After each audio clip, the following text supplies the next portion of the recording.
Halo pemirsa GPR TV dari Sabang sampai Maroke dari Niangas hingga Pulau Rote. Bertemu lagi bersama saya Mona Azari Disak dalam program Kominfo Newsroom.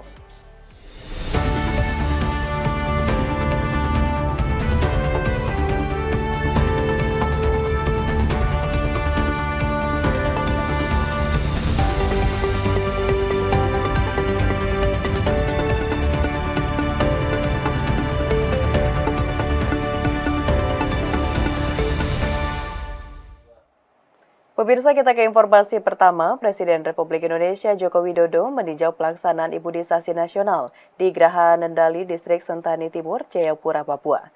Presiden menginginkan warga Papua agar ikut menyukseskan Pekan Imunisasi Nasional Polio 2024.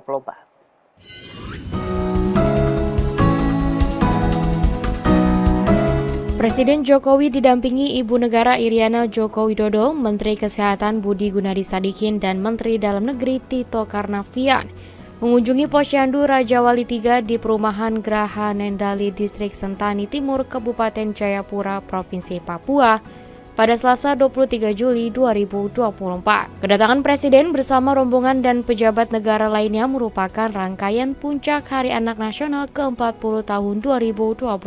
Dalam keterangan persnya, Presiden Jokowi mengatakan PIN polio saat ini telah memasuki tahapan kedua, sehingga harus diikuti semua balita dan anak-anak di daerah ini. Kepala negara menilai bahaya sangat besar ketika masyarakat, khususnya balita dan anak-anak, tidak memperoleh vaksin polio. Penyakit polio disebabkan oleh infeksi virus yang sangat mudah menular dan menyerang sistem saraf, khususnya pada bayi yang belum melakukan vaksinasi. Oleh karena itu, Presiden berpesan kepada Kementerian Kesehatan dan Dinas Kesehatan di seluruh Indonesia supaya bergerak cepat, sehingga seluruh masyarakat bisa memperoleh vaksin polio supaya tidak terjadi lumpuh layu. Kita ingin mendahului untuk daerah-daerah yang vaksin polionya masih rendah, Kementerian Kesehatan, Dinas Kesehatan dikerahkan semuanya agar semuanya sudah mendapatkan vaksin polio anak-anak kita, sehingga tidak terjadi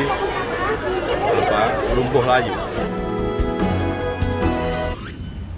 Presiden Joko Widodo mengharapkan pencegahan stunting di Indonesia dapat terus membaik. Untuk mencapai target prevalensi stunting 14%, perlu dibutuhkan kerjasama semua pihak, terutama masyarakat, dalam menerapkan pola hidup sehat, mulai dari mengkonsumsi makanan bergizi hingga air bersih yang tercukupi.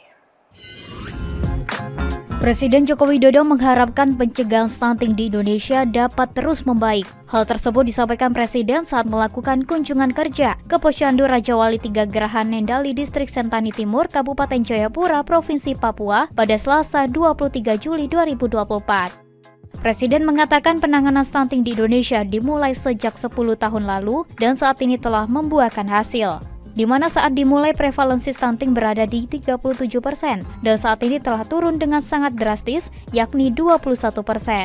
Namun prevalensi stunting dari 21% menuju ke 14% sesuai target nasional, menurut Presiden memang tidak bisa secepat sebelumnya, sehingga dibutuhkan kerjasama semua pihak, terutama masyarakat di Indonesia yang harus menerapkan pola hidup sehat seperti mengkonsumsi makanan bergizi, lingkungan tempat tinggal yang bersih, dan air bersih yang cukup. Stunting itu kita mulai dari 37% dulu, 10 tahun yang lalu. Kemudian sekarang sudah 21, turunnya juga drastis banget. Tapi dari 21 menuju ke 14 ini memang tidak secepat yang sebelumnya. Karena memang stunting itu kan bukan hanya menyangkut tambahan makanan bergizi, tapi juga sanitasi, lingkungan tempat tinggal, rumah, air bersih, semuanya harus terkonsolidasi dengan baik. Cegah peningkatan angka stunting, Kementerian Kelautan dan Perikanan mulai mendorong program Gemar Makan Ikan. Inspektur Jenderal KKP Tornando Saifullah menjelaskan gerakan Gemar Makan Ikan sudah mulai dilakukan di Dinas Kelautan dan Perikanan di berbagai daerah dan akan diperluas di seluruh wilayah Indonesia.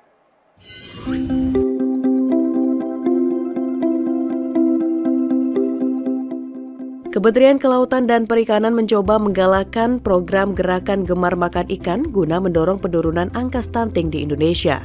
Inspektur Jenderal KKP Tornando Saifullah dalam konferensi pers kinerja KKP semester 1 menyebutkan bahwa secara umum pihaknya memiliki tugas besar untuk menurunkan angka stunting melalui asupan gizi yang cukup, salah satunya dengan gerakan gemar makan ikan. Ia menjelaskan gerakan gemar makan ikan sudah mulai dilakukan di Dinas Kelautan dan Perikanan di berbagai daerah untuk menjaga angka stunting. Karena terdapat beberapa daerah yang menjadi penghasil ikan namun memiliki angka stunting yang tinggi. Tornado menduga hal ini terjadi karena masyarakat tidak senang memakan ikan. Saat ini Kementerian Kelautan dan Perikanan mulai mendorong program gerakan makan ikan menjadi program unggulan yang menyasar di seluruh wilayah Indonesia. Kita untuk dalam rangka pencegahan stunting, kami juga di Inspektorat Jenderal itu melakukan pengawasan kepada teman-teman yang ada kaitannya untuk itu. Ya, tentu kita ada karena beberapa program-program yang dilaksanakan oleh DPDS kan arahnya ke sana. Dan ini kemarin saya baru dapat informasi juga. Ini kita minta kepada teman-teman untuk Dinas Kelautan Perikanan di daerah ya. Ini ada yang melaporkan juga saya mereka melakukan semacam bagi ikan dan makan ikan kepada khususnya kepada masyarakat tertentu dalam hal untuk pencegahan stunting.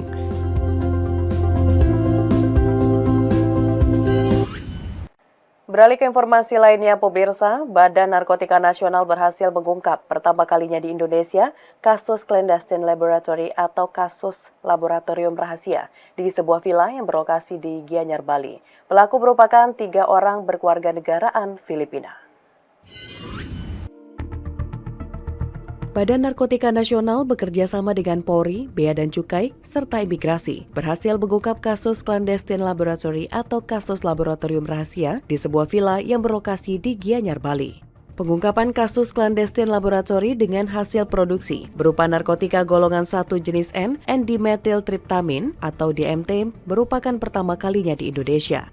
DMT merupakan jenis narkotika yang sangat berbahaya meski dikonsumsi dengan dosis rendah namun akan dapat menghasilkan efek halusinasi yang sangat kuat. Keberhasilan pengungkapan kasus ini juga tak luput dari peran aktivitas masyarakat dalam memberikan informasi terkait adanya dugaan aktivitas laboratorium gelap narkotika di wilayahnya.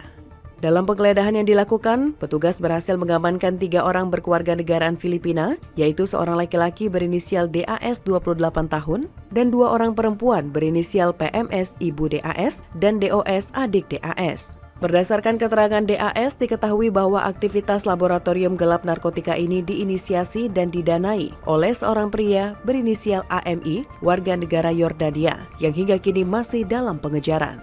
Tim juga berhasil menyita barang bukti sebanyak 217 item yang ditemukan di 2 TKP tempat ditemukan tersangka DAS dan AMI.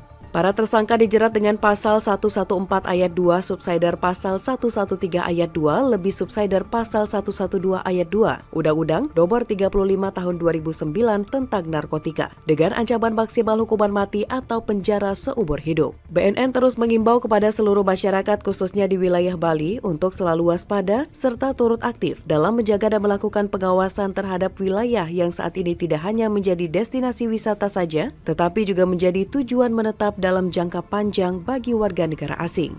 Hal tersebut agar mematuhi sebuah peraturan yang berlaku di Indonesia, salah satunya terkait penyalahgunaan dan peredaran gelap narkotika. Pengungkapan kasus clandestine laboratori narkotika golongan 1 jenis N, N-dimethyltryptamine atau DMT adalah kasus yang unik. Kasus yang pertama kali ditemukan di Indonesia. Jika biasanya jajaran BNN atau Polri menemukan kasus pabrik narkoba jenis sabu, ekstasi atau PCC, tapi saat ini kita menemukan kasus narkotika jenis DMT.